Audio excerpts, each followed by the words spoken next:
आज का मौजू हमारा जो है वो ड्राई या डिहाइड्रेटर के बारे में है।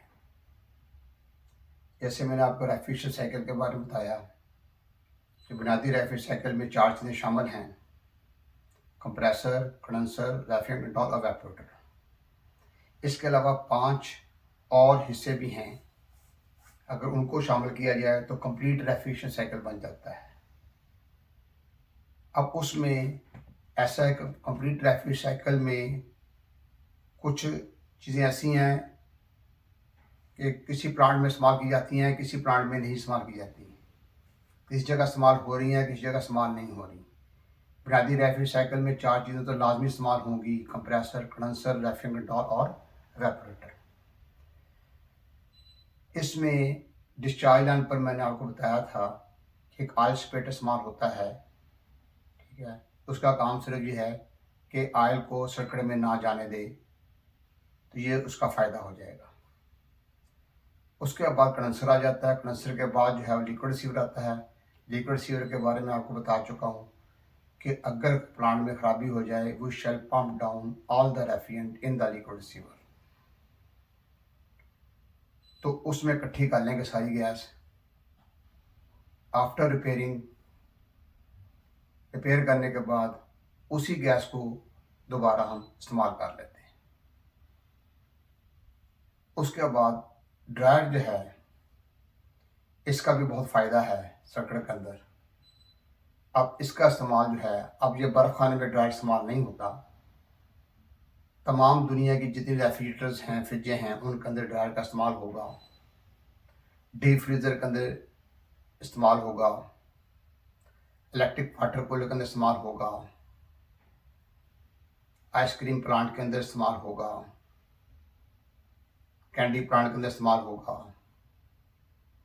बात तो इसका इस्तेमाल जो है बहुत ज़्यादा है। बड़े प्लांटों के अंदर भी, जो सिनेमाघरों के लिए प्लांट इस्तेमाल किए जाते हैं, उनके अंदर भी इसका इस्तेमाल है। अब यहाँ पर आपने ये गौर करना है कि ये इसका क्या काम है, इसका क्या फ़ायदा है।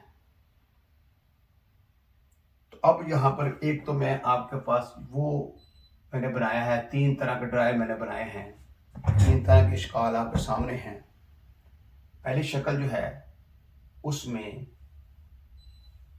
ऐसी है कि जिसमें चूड़ियाँ नहीं हैं, सादा चूड़ियों बगैर चूड़ियों का ड्रायर है।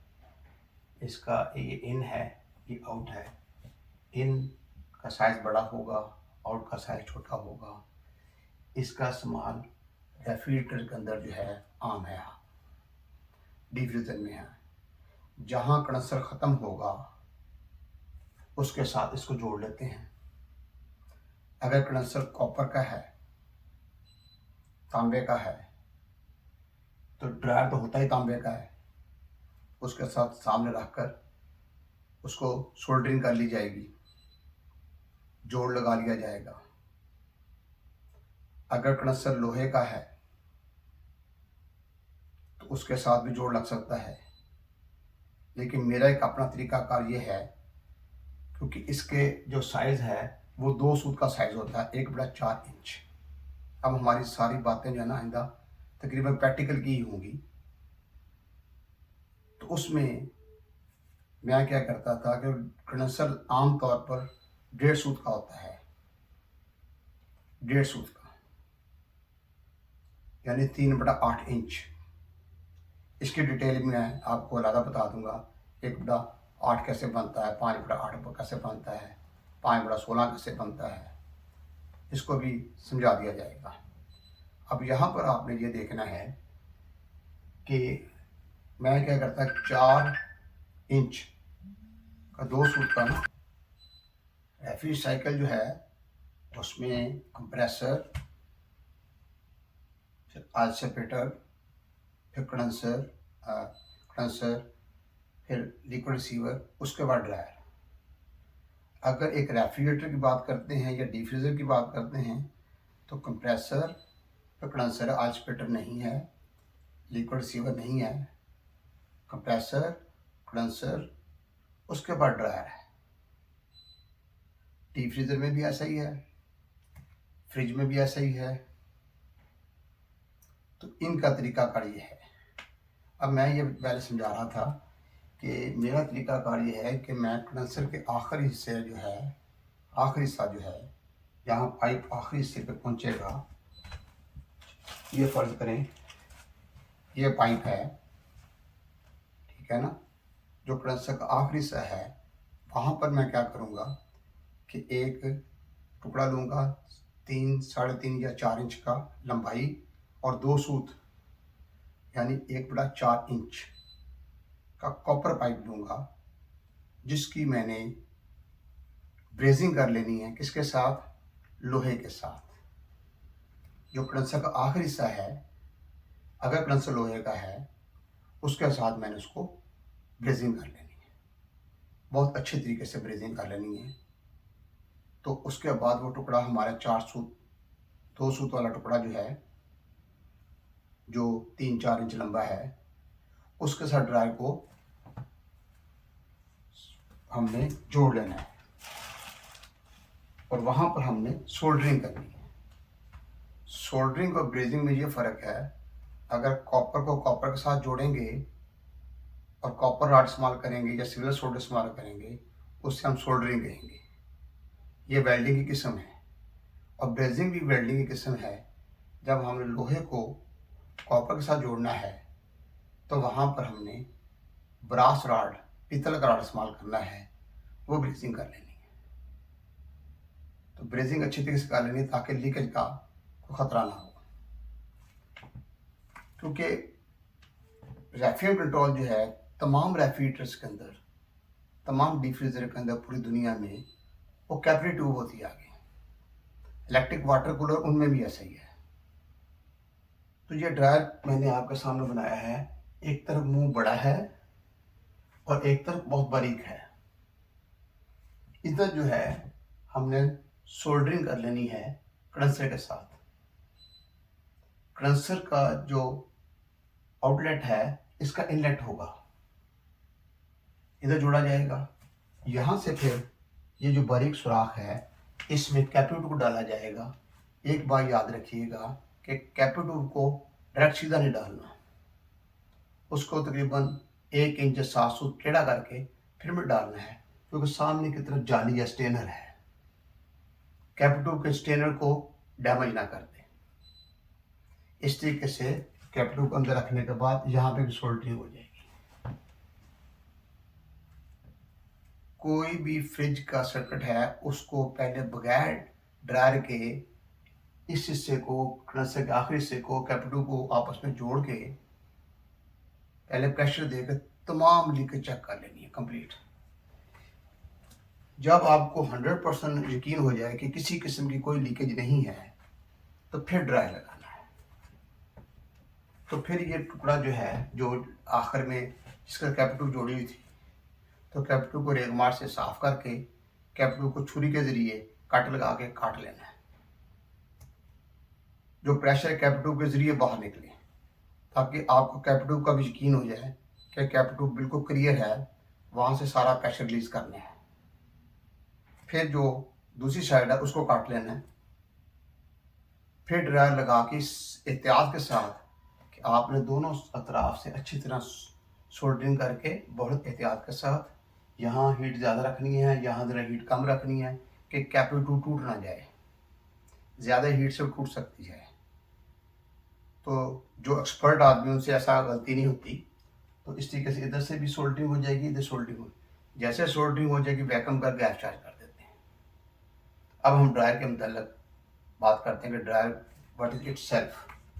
ये सिलिका जेल मैंने लिखा हुआ है, ये एक जाली ज़ाहिर की हुई है, ये एक जाली है, ये मोटी जाली होगी इनपुट पर, आउटलेट के ऊपर बारीक जाली होगी।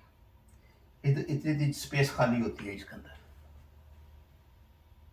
अब जाली जो है, जिसे हम इंग्लिश में स्टेनर कहेंगे, तो इसको कुछ लोग स्टेनर भी कह देते हैं अकेला, कुछ फिल्टर कह देते हैं, कुछ लोग ड्रायर कह देते हैं, कुछ लोग स्टेनर ड्रायर कह देते हैं, कुछ लोग फिल्टर ड्रायर कह देते हैं। तो अब जो है इसके अंदर जो है, दोनों जालियों के दरमियान जो है सिलिका जेल जो है, जो दानों की शक्ल में इसमें डाला जाता है, सिलिका जेल जो है वो ऐसा केमिकल है जो नमी को, मॉइस्चर को एब्जॉर्ब करता है, ह्यूमिडिटी को एब्जॉर्ब करता है। अब इसके लगाने का फ़ायदा क्या है? अगर ये ना लगाया जाए तो कूलिंग तब भी होती है, सिस्टम सारा बिल्कुल सही काम करता है, लेकिन एक नुकसान होने का ख़तरा ये होता है कि वो जो कंडेंसर का आखिरी हिस्से से कैप ट्यूब से आगे जाकर जो है कूलिंग शुरू हो जाती है, एवापोरेटर में जाकर कैप खुलती है, जिस हिस्से पर खुलती है उसे हम ऑरिफिस कहते हैं। अगर रेफ्रिजरेंट जो है लिक्विड रेफ्रिजरेंट के साथ पानी भी साथ चला जाए, जैसे ही कैप ट्यूब जो है वो स्प्रे करेगी एवापोरेटर में, तो वहाँ पर ठंडक की ज़्यादती की वजह से बहुत ज़्यादा जगह ठंडी होगी, जिसकी वजह से पानी जो है वहाँ पर फ्रीज़ हो जाएगा। जब कैप ट्यूब के मुंह के आगे पानी फ्रीज़ हो जाएगा और ड्रॉप्स आ रहे हैं, फ्रीज़ होते जा रहे हैं, अब इतने ज़्यादा फ्रीज़ हो गए हैं कि जो प्रेशर आ रहा वही रुक रहा है, यानी जो गैस आ रही है रेफ्रिजरेंट वो कंप्रेसर से कंडेंसर में गई, कंडेंसर के बाद कैप ट्यूब में आई, कैप ट्यूब पे आके रुक गई आगे। उधर से एवापोरेटर से तमाम रेफ्रिजरेंट जो है बजरिया सक्शन है, कंप्रेसर अपने अंदर खींच लेता है। खींच के कहाँ भेजेगा? कंडेंसर में। कंडेंसर के बाद क्या है? Cap tube. कैप ट्यूब आगे जहाँ खुल रही है वो रास्ता बंद है, वो रास्ता चौक हो गया है। तो अब जो है ये चौक जो है नमी वाली चौक है, तो जिसको ड्रायर किसी हद तक कंट्रोल करता है। अब वो चौक होने से कूलिंग अंदर ख़त्म होनी शुरू हो जाती है। अब अंदर ठंडक की ज़्यादती की वजह से बहुत देर तक, यानी ठंडक जो है वो, मतलब ये ठंडे की वजह से उसके अंदर जो पानी है मुंजमद रहता है, जब तक पानी पिघलेगा नहीं उस वक्त तक सर्किट चलेगा नहीं।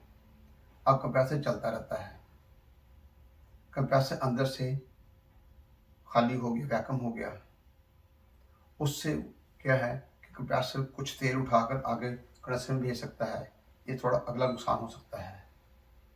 इसलिए अगर हमने ड्रायर लगाया होगा, इसके अंदर सिलिका जेल जो है जब इधर से रेफ्रिजरेंट एंटर होगी, उसमें अगर नमी होगी तो सिलिका जेल जज़ब कर लेगा और प्योर रेफ्रिजरेंट आगे जाएगी। लेकिन उसकी एक लिमिट है।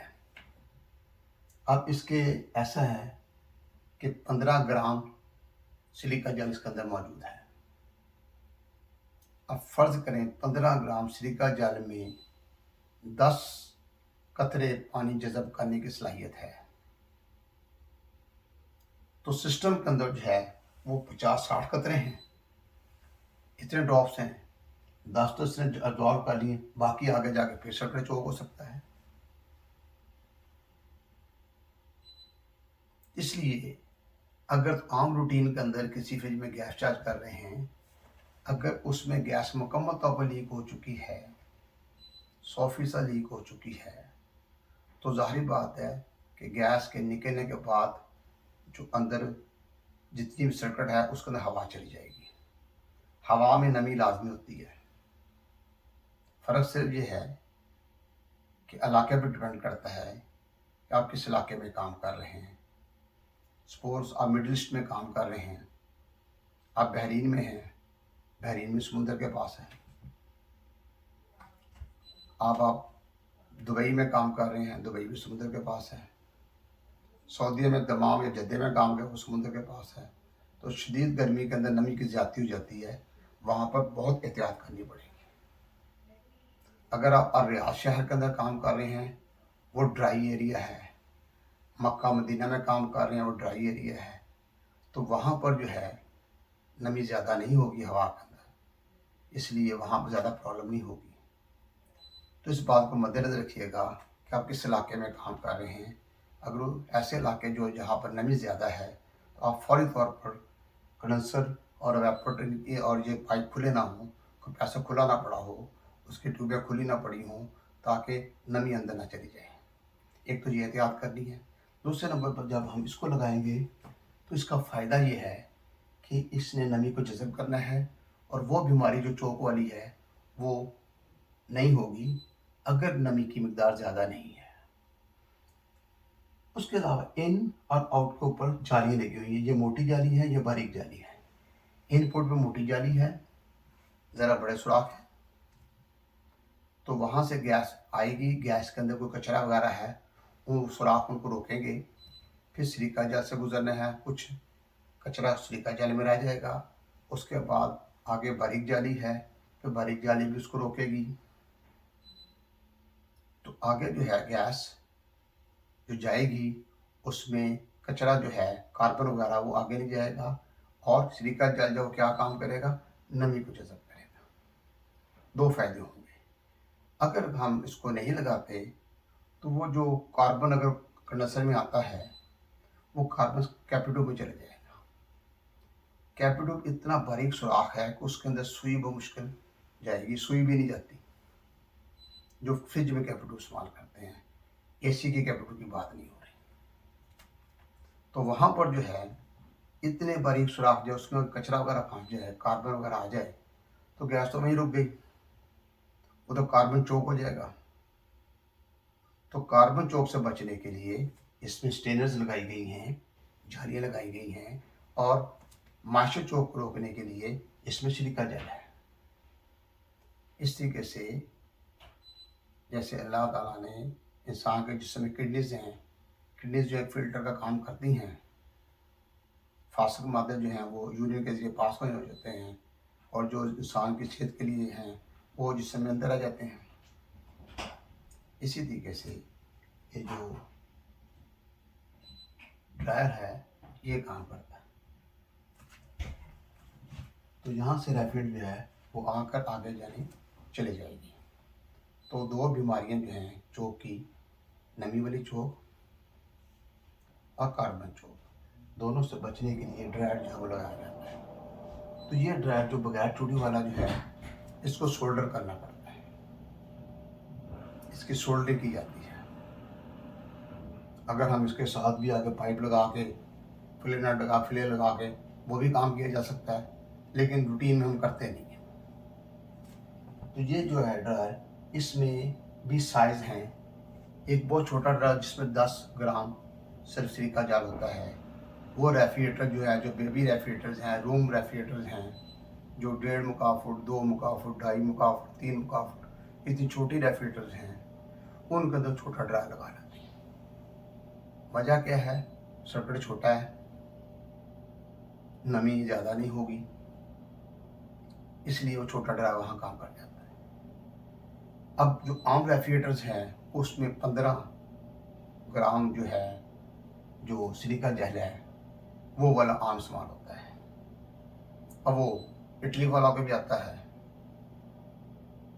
अमेरिका वाला भी भेजते हैं, चाइना वाले भेजते हैं। तो ये रूटीन वहाँ पर जो है, और मुख्तलिफ कंपनी हैं जो बना रही हैं इनको। तो वो बड़ा ड्रम होता है भरा हुआ, बड़े पैकिंग होती है जिसके अंदर जब आते हैं, तो वो ड्रायर जो है हम इस्तेमाल कर लेते हैं। इसके अलावा जो है इसमें 20 ग्राम वाला भी आता है। अब एक फ्रिज में हमें ख़तरा है कि इसमें नमी कुछ मकदार ज़्यादा होगी, तो हम 20 ग्राम वाला लगा लें, कोई नुकसान नहीं है। डीप फ्रीज़र में लगाते ही बड़ा है, रूटीन में छोटा भी लगा लेते हैं। ये हमारा एक्सपीरियंस होता है कि शायद इसमें नमी ज़्यादा हो, तो फिर बेहतर है ड्रायर बड़ा लगा लें। और कभी कभार मैं ऐसा करता हूँ कि एक ड्रायर लगाया ना, एक और ड्रायर आगे रख के 2 ड्रायर लगा लिए, यानी कंडेंसर के बाद ड्रायर लगाया, ड्रायर आखिरी से उसको निकाला, क्या बता रहा, ऊपर लगा के फिर दूसरा ड्रायर लगा लिया, फिर कैप ट्यूब लगा ली। इस तरीके से 30 ग्राम जो है वो सिलिका जेल हो जाएगा, और जालियाँ भी 4 हो जाएंगी, स्टेनर्स भी 4 हो जाएंगी। तो फिर चोक होने का ख़तरा काफ़ी हद तक कम हो जाता है। ये देखिए, किसी कंपनी ने 2 ड्रायर नहीं लगाए होते, लेकिन जब हम फील्ड में काम करते हैं, हमें बाज़ दफ़ा ऐसे काम करने पड़ते हैं जो रूटीन में आपको नज़र नहीं आते, लेकिन हमें पता कि ये काम सही हो जाएगा। तो ड्रायर लगाए हैं, कई साल हो गए फ्रिजें चल रही हैं, कोई प्रॉब्लम नहीं। अब हमारी सारी बातें प्रैक्टिकल की हो रही हैं, थ्योरी हमने पढ़ ली है, अब जैसे जैसे मौका मिलेगा आपको मैं साथ साथ इनके बारे में इसकी चीज़ें भी दिखाऊंगा कि कौन कौन सी चीज़ें हैं। अब जो है आप फर्ज करें मैंने ड्रायर का लेक्चर पढ़ लिया है, मैं बाद में भी ड्रायर दिखा सकता हूँ, कोई मसला नहीं है, टेंशन वाला कोई मसला नहीं है। तो ये बगैर चूड़ी वाला ड्रायर जो है इसको सोल्डरिंग करनी पड़ती है। इसका इस्तेमाल दुनिया की तकरीबन तमाम रेफ्रिजरेटर्स के अंदर हो रहा है, डीप फ्रीजर के अंदर हो रहा है, छोटे इलेक्ट्रिक वाटर कूलर्स के अंदर हो रहा है। और एक फिल्टर होता है अकेला फिल्टर, उसमें सिलिका जेल नहीं होता, वो हमारे विंडो एयर कंडीशनर है, स्प्लिट टाइप एयर कंडीशनर है, उनके अंदर इस्तेमाल हो रहा है। लेकिन रशिया वाले जो हैं, रूस वालों ने जो अपने विंडो से भेजे थे उनमें सिलिका जेल वाला ड्रायर इस्तेमाल किया है।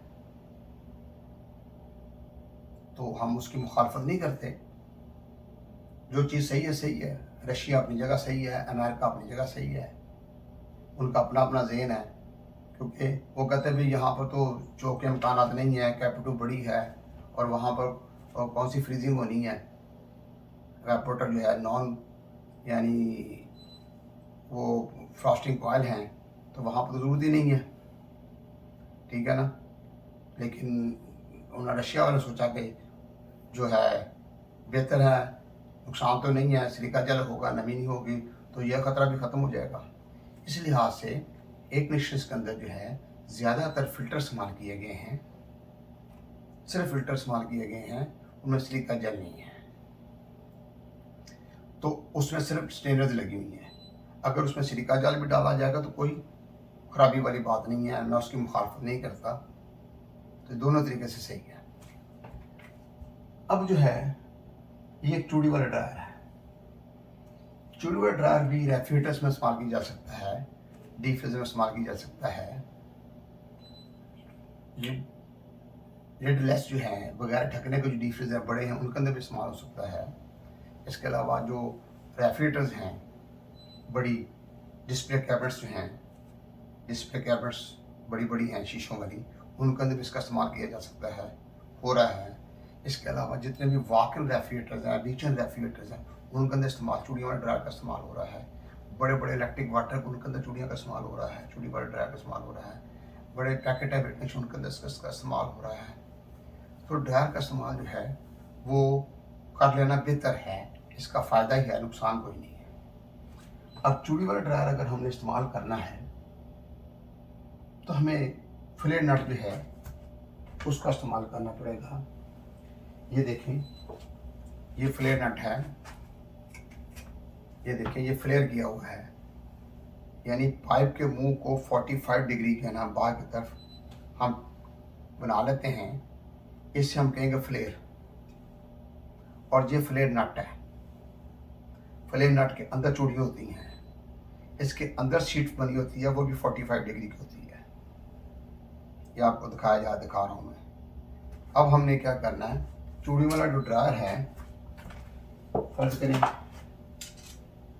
ये ड्रायर है, हम इस तरीके से इसको उसके साथ लगा लेंगे, जोड़ लेंगे।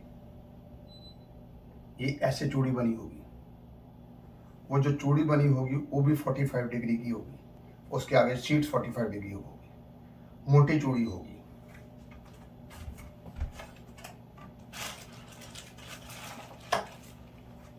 ये देखें, इस तरीके से हम जोड़ लेंगे। ये समझ लें ड्रायर है और ड्रायर के इस तरीके से हम इसको जोड़ेंगे। यानी जोड़ने के लिए क्या शर्त है कि आपके पास जो ट्यूब है वो आमतौर पर कॉपर की ट्यूब होती है, और कॉपर की ट्यूब जो है और ड्रायर जो है, अगर ड्रायर छोटा है यानी 2 सूत के का वाला फ्लेयर नट लगना है तो ट्यूब भी 2 सूत वाली होगी। 2 सूत वाली यानी 1/4 इंच वाली ट्यूब में फ्लेयर नट हमने एंटर करना है, उसके ऊपर फ्लेयर टूल सेट के ज़रिए उसको फ्लेयर बनाना है, ठीक है ना, जो कि 45 डिग्री का होगा। उसके बाद जो है जो ड्रायर है उसका मुंह ऐसा होगा, मोटी चूड़ी होगी, सीट बनी होगी 45 डिग्री की, सुराख नज़र आएगा। ऐसे रखने के बाद हम उसको जोड़ लेना है। इसी तरीके से दूसरी साइड पे भी हमने जोड़ना है। लेकिन एक बात याद रखिएगा, उसके ऊपर इन आउट लिखा होता है, अगर सिर्फ इन लिखा हो, फर्ज करें इधर इन लिखा हुआ है, साइड पर इन लिखा हुआ है, इसका मतलब उधर हमने कंडेंसर का आउटलेट लगाना है, उधर हमने कंडेंसर का आखिरी हिस्से को लगाना है, और जिधर आउट लिखा होगा, ठीक है, उधर हमने कैपिटल का तलक होगा। कैपिटल के साथ भी हमने एक पाइप को सोल्डर कर लेना है और पाइप को ऊपर फ्लेयर नट डालना है। फ्लेयर नट डालने का फ्लेयर कर लेना है, उसको रखने के बाद लगा लेना है। तो इसमें एहतियात ये है कि जो हमने फ्लेयर बनाना है वो फटा हुआ ना हो, क्रैक ना हो। अगर पाइप सख्त हो गया है तो फिर उसको क्या करें कि आप उसको क्या करना है कि बत्ती के ज़रिए, वेल्डिंग टॉर्च के ज़रिए उसको गर्म करें। गर्म करने के बाद छोड़ दें, उसको ठंडा होने दें, अनील हो जाएगा, नरम हो जाएगा, फिर फ्लेयर बनाएंगे, फिर फ्लेयर फटेगा नहीं। फिर फ्लेयर टूल सेट जो है वो अच्छी किस्म का होना चाहिए ताकि फ्लेयर सही अच्छी तरीके से बन सके। तो बाहर दौर इसके दोनों तरफ जो है, ठीक है, जैसे ये बना हुआ है इस तरीके से हमने ऐसे लगा लेना है फ्लेयर नट के ज़रिए, ऐसे ही इधर लगाना है आउट के लिए। बास के ऊपर सिर्फ इन लिखा होता, आउट नहीं लिखा होता, तो जाहिर बात है इन अगर ये है तो आउट तो दूसरा ही होगा। अब इसकी अंदरूनी पोजीशन मैं आपको समझाता हूँ, अंदर की तरफ ये कैसा होगा। एक बार याद रखें, जब भी किसी वर्कशॉप में काम कर रहे हैं तो जो आपके उस्ताद मोहतरम हैं उनसे ये पूछ लिया करें कि जनाब ये ड्रायर जो है ये बेकार हो गया या कारआमद है। वो कहते हैं ये बेकार हो गया है, हमने नया लगा दिया। उसको काटें, देखें अंदर क्या है। कोई पुर्जा भी जो है, मेरा यही उसूल था, मैं उनसे पूछता था, मैं सर अगर ये चीज़ जो है ना ये डिस्कार्ड हो गई है, ख़राब हो गई है, ये आपने कबाड़ में दे देनी है। कहते हाँ जी। मैं क्या उसको मैं तोड़ लूँ, खोल लूँ? फिर मैं उसकी एक ही चीज़ के ऊपर सर्च करता था। आप भी ऐसा किया करें। अगर ड्रायर है तो ड्रायर को काटें, आपको पता लगे सिलिका जल कैसा होता है, जालियाँ कैसे लगी होती हैं, ये चूड़ियों ने ड्रायर के अंदर क्या है, इसके बारे में गौर करें कि इसका इन होगा, उधर दो स्टेनर्स होंगी, दो जाली होंगी, उसमें एक जाली है, फिर नमदा है जैसे रुई होती है। उसका क्या फ़ायदा है? नमदे ने क्या करना है कि जब गैस गुजरेगी, अगर उसके अंदर ऑयल है तो नमदे ने ऑयल को जज़ब कर लेना है, क्योंकि ऑयल जो है आगे सर्किट में जाकर वो भी नुकसानदेह होता है, वो भी सर्किट में रुकावट पैदा करता है, उसे हम ऑयल चोक कहते हैं। तो बहुत ज़्यादा तो सपोर्ट नहीं करता, ये थोड़ी सी सपोर्ट करता है, बेहतरी करता है, वो ऑयल नमदे में रह जाता है। पहली जाली जो है को कचरा कुछ पहली जाली में फंस जाएगा कार्बन, फिर नमदे से गुजरेगा, कुछ थोड़ा सा नमदे में रह जाएगा, फिर अगली जाली में कचरा कुछ रह जाएगा, फिर आगे सिलिका जल है, सिलिका जल है, नमी को जज़ब करना है, आगे फिर जाली है, फिर उस जाली ने इस तरीके से ये स्टेन होगा 3 जगह पर, रेफ्रिजरेंट ने स्टेन होना है 3 जगह पर। तो इस तरीके से प्योर रेफ्रिजरेंट जो यहाँ से बाहर जाएगी, किधर जाएगी? रेफ्रिजरेंट कंट्रोल की तरफ। अगर कैपिट्यूब है तो कैपिट्यूब के अंदर जाएगी, अगर थर्मोस एक्सपेंशन वाल लगा हुआ थर्मोस एक्सपेंशन वाल के जरिए गुजरेगी, इसलिए परेशानी वाली कोई बात नहीं है। तो यहाँ पर जो है हमें 2 फ्लेयर नट इस्तेमाल करने पड़ेंगे। साइज़ देखना पड़ेगा कि इसका ये वाली चूड़ी जो है, इधर चूड़ी बनी हुई है, इसका क्या साइज़ है। अगर ये 1/4 इंच है यानी 2 सूत का है तो ट्यूब भी 2 सूत की होगी हमारे पास, ठीक है, या लगानी पड़ेगी, उसके अंदर फ्लेयर नट डालना पड़ेगा, फ्लेयर बनाना पड़ेगा, ऐसे ही आउटपुट जो है उसके साथ भी ऐसे ही करना पड़ेगा।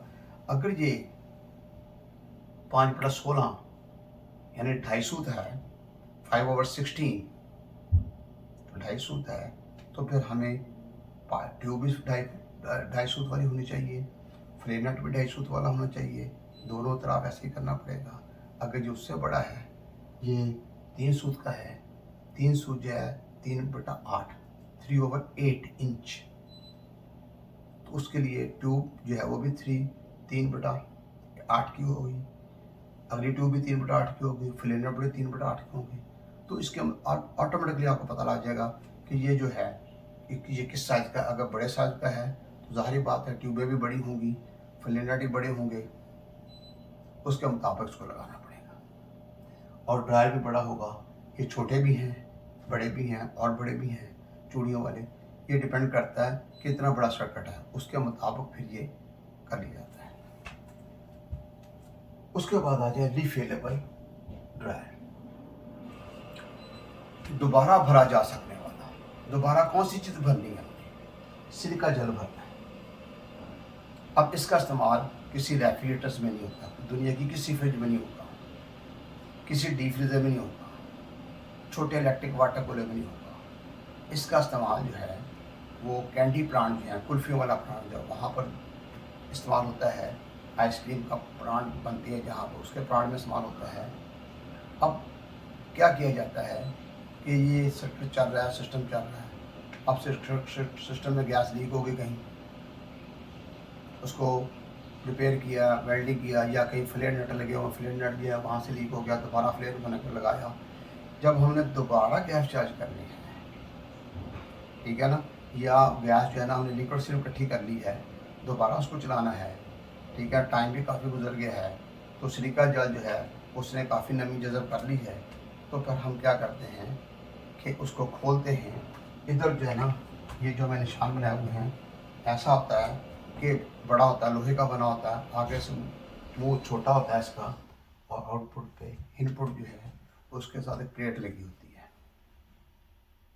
और जो गैस की किनारी बनी होती है उसमें सुराख होंगे, प्लेट में सुराख होंगे, प्लेट के साथ पाइप लगा होगा, वहाँ पर एक चैन रखा जाता है, उसके अंदर भी सुराख होंगे, और नट बोल्ट के जरिए उसको कस दिया जाता है।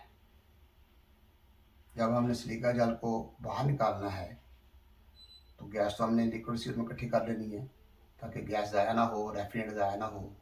उसको खोल लेना है। खोलने के बाद एक शॉपर लेना है, उसमें उसको उल्टा करके जो उसमें गुंजाइश होती है मूव होने की, उल्टा कर सिलिका जेल बाहर निकाल लेना है। वो सिलिका जेल का वज़न करना है, उतने वज़न का सिलिका जेल जो वो बाज़ार से ले आना है। लेकिन एक बात याद रखिए कि जिस दुकानदार से आपने लेना है उसके बाद एक ड्रम पड़ा होगा, उसके अंदर सिलिका जेल होगा, वो सिलिका जेल निकाल कर आपको तोल के देना। ये ना ड्रम खुला पड़ा हो, उससे बिल्कुल नहीं लेना, क्योंकि खुला पड़ा उससे आम हवा से तो नमी जज़ब कर ली, वो सिलिका जेल तो बेकार हो गया है। दुकानदार कभी हमने से सिलिका जेल नहीं लेना, या हमें ना नया ड्रम खोल के दें या हम किसी और जगह से ले लेते हैं, क्योंकि ये सिलिका जेल आपका बेकार हो गया। अब दुकानदार को तकरीबन सबको पता होता है कि सिलिका जेल अगर ड्रम खुला रहेगा तो बेकार हो जाएगा, वो सिलिका जेल निकाल के फौरी तो बंद कर देते हैं उसको। आपने उतना फ़र्ज़ करें 1 किलोग्राम सिलिका जेल है, आपने 1 किलोग्राम सिलिका जेल ले लिया और शॉपर में अच्छी तरह गिरा बांध के 2-3 शॉपर के अंदर बांध के, ताकि किसी तरीके से बिल्कुल नमी जज़ब ना करे, तभी उसका फ़ायदा है। आपने ले आना है, लाने के बाद ड्रायर जो अंदर की तरफ जो है उसमें कुछ पार्टिकल्स होंगे, कचरा वगैरह होगा जो साइडर पर लगा होगा। आपने फला लाइन का कपड़ा लेना है, फला लाइन कपड़े से उसको ऐसे करके ना पहले उसको थोड़ी लगा के झाड़ना है, फिर उसको अच्छी तरह साफ बिल्कुल अंदर साफ़ कर लेना है। साफ़ कर लेना है, साफ़ करने के बाद सिलिका जेल उसको अंदर डालना है ताज़ा। उसके बाद एक जाली होती है, जाली रखनी है, तो उसके बाद साथ रख के नट बोल्ट के ज़रिए ना जल्दी से, टाइम वेस्ट नहीं करना, जल्दी उसको कस देना है।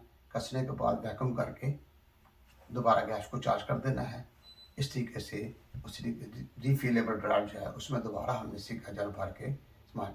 ये रिफिलेबल नहीं होते, करने को कर सकते हैं लेकिन इतनी कम कीमत होती है, हम इतनी प्रॉब्लम नहीं करते।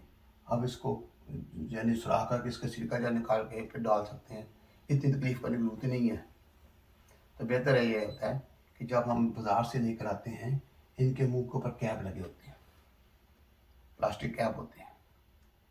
जब इसको लगाना है at the neck of time, हम जैसे ही हमने रेडी किया हो, बिल्कुल तैयार है, बत्ती तैयार, हर चीज़ रेडी है, तो कैप उतारने का लगाने के बाद फ़ौरन वैक्यूम कर लेना हमने, ताकि ये सिलिका जेल जो बाहर से नमी ना जज़ब करे। कई हमारे भाई इसको सोल्डरिंग करने के बाद प्रेशर दे के लीक चेक करते हैं, फिर उसके बाद फिर वैक्यूम करते हैं। इस तरीके से ये होता है कि जब हमने आम हवा का प्रेशर दे दिया है, उससे क्या होगा, इसके अंदर जो सिलिका जेल है उस हवा में जो नमी होगी वो जज़ब कर लेगा, तो इतनी अच्छा रिजल्ट नहीं आएगा, परफॉर्मेंस इतनी अच्छी नहीं होगी, काम ख़राब हो सकता है, चौक के इम्कानात हो सकते हैं। लेकिन जैसे ही हमने पहले सर्किट को चेक कर लिया था, लगाने के बाद साथ ही वैक्यूम करेंगे, तो इस तरीके से अंदर की हवा वो भी बाहर निकल जाएगी, तो ड्रायर हमारा जो है बिल्कुल सही रहेगा, उसकी सिलिका जेल की सलाहियत सही रहेगी। फिर दोबारा हम गैस चार्ज करेंगे तो बड़ा अच्छा काम रिजल्ट हो जाएगा। तो अब हमारी सारी बातें प्रैक्टिकल की हैं, सारी बातें प्रैक्टिकल की हैं, ठीक है ना। मैं मैक्सिमम कोशिश करूँगा अब आपको चीज़ें भी दिखाऊँ, सर्किट भी बताऊँ, सारी बातें हैं। तो अब हमारे पास 3 तरह का ड्रायर आ गए। एक चूड़ियों वाला बगैर चूड़ी के, इससे सोल्डरिंग की जाता है दोनों तरफ से। ये जो है इसके सफले नट लगाकर चूड़ियाँ लगाई जाती हैं, चूड़ी फ्लेट नट लगा के फिर इसको कसा जाता है। और ये वाला जो है, ये वाला आगे से लगा होता है, और ये वाला ऐसा जो है यहाँ पर भी फ्लेट नट का जोड़ लगाया जाता है। इस तरीके से इसका इस्तेमाल कहाँ बताया मैंने, आइसक्रीम और कैंडी ब्रांड के अंदर इसका इस्तेमाल वहाँ पर हो रहा है। किसी और जगह भी इस्तेमाल हो सकता है, कोई पाबंदी नहीं है। लेकिन ये जो है इसका कमर्शियल प्लांट्स के अंदर, छोटे कमर्शियल प्लांट्स के अंदर इसका इस्तेमाल बहुत ज़्यादा है। और रेफ्रिजरेटर्स के अंदर, डीप फ्रीजर इसका इस्तेमाल, और छोटे इलेक्ट्रिक वाटर को इसका इस्तेमाल ज़्यादा है। इस तरीके से जितने भी ड्रायर हैं, इनका मकसद से लगाने का ये है, इसके अंदर जो केमिकल सिलिका जेल है, इस नमी को जज़ब करना है, जिससे एक बीमारी जो है, जिससे हम मॉइस्चर चोक कहते हैं, नमी वाली चोक, वो नहीं होगी। स्टेनलेस लगाने का फ़ायदा क्या होगा कि कार्बन चोक से बचा जाएगा। अगर नमदार लगा हुआ है तो ऑयल चोक। इस तरीके से ये सर्किट में बेहतरी के लगाया जाता है। ये मैकेनिकल हिस्से का एक हिस्सा है। अब हम सिर्फ मैकेनिकल चीज़ों की बात कर रहे हैं। कंप्रेसर हो गया, oil separator, condenser, liquid receiver, dryer, अभी तक हमने ये किया है, ठीक है ना। अब अगला जो है मैंने आपको बताना है साइड ग्लास के बारे में।